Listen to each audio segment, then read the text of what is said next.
It's all about storytelling, taking them on a journey. There's an art to storytelling. Might even be practical. Practical, Captain. Practical. Yes. Very practical. Practical? Hardly. Hardly. Hardly? Are you kidding me? Is he serious? I thought the truth always matters. True story, right? True story. What story? What story? Theology. Among other things.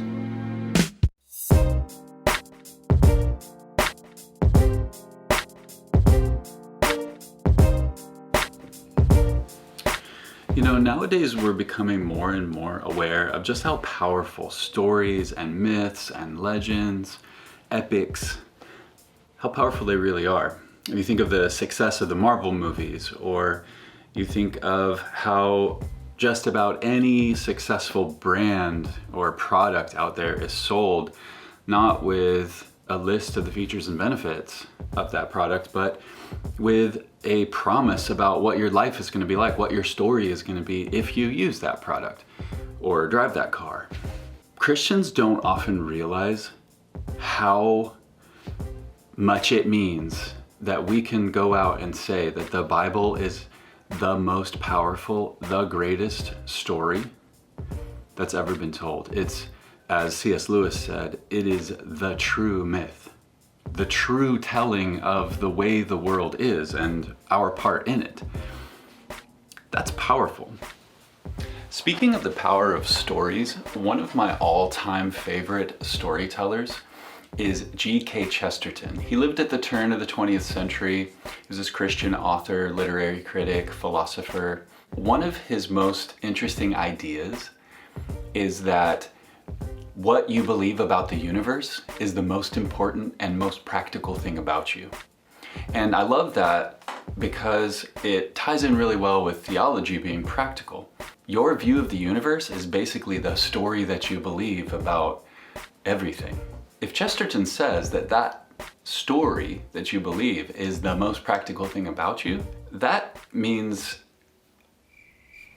well, let's stop talking about stories and let's tell a story.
Chesterton's whole point is that our deep down convictions about God and about the world and about ourselves and about each other is the most practical thing about us. Jesus was right. Surprise, surprise. Out of the overflow of the heart, the mouth speaks. What I talk about, what I do with my life, proves what I actually really care about. It's like tasting a piece of fruit. You can tell from the taste whether it's bitter or not. Chesterton wasn't making an intellectually driven claim. What I say about my life is what I really care about. It's just the opposite. What I do and what I say shows what I care about. Theology isn't abstract or irrelevant to real life. It never has been, and it wasn't meant to be. This is really important. As Christians, we know the Bible is important because it's God's wisdom to us. We also know that we need to live a good life by the power of the Holy Spirit. Theology is what connects the Bible and our practical life circumstances together. This is what makes theology awesome and practical. Thanks for stopping by. See you next time.